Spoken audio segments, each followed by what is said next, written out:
الحمد للہ رب العالمین والصلاة والسلام علی سید المرسلین اما بعد فاعوذ باللہ من الشیطان الرجیم بسم اللہ الرحمن الرحیم۔ حضرت عائشہ سے روایت ہے کہ نبی اکرم صلی اللہ علیہ وسلم رات کو ایک آدمی کا قرآن مجید پڑھنا سنا کرتے تھے تو آپ صلی اللہ علیہ وسلم نے فرمایا، اللہ تعالیٰ اس پر رحم فرمائے کہ اس نے مجھے فلاں آیت یاد دلا دی کہ جسے میں فلاں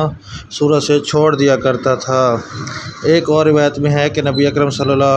علیہ وسلم مسجد میں ایک آدمی کا قرآن پڑھنا سنا کرتے تھے تو آپ صلی اللہ علیہ وسلم نے فرمایا کہ اللہ تعالیٰ اس پر رحم فرمائے کہ اس نے مجھے ایک آیت یاد دلوا دی جسے مجھے بھلا دیا گیا تھا۔ ایک اور روایت میں ہے کہ رسول اللہ صلی اللہ علیہ وسلم نے فرمایا کہ قرآن مجید پڑھنے والے کی مثال اس اونٹ کی طرح ہے جو باندھا ہوا ہو کہ اگر اس کے مالک نے اس کا خیال رکھا ہوا ہو تو وہ رک جائے گا، اگر اسے چھوڑ دے تو وہ چلا جائے گا۔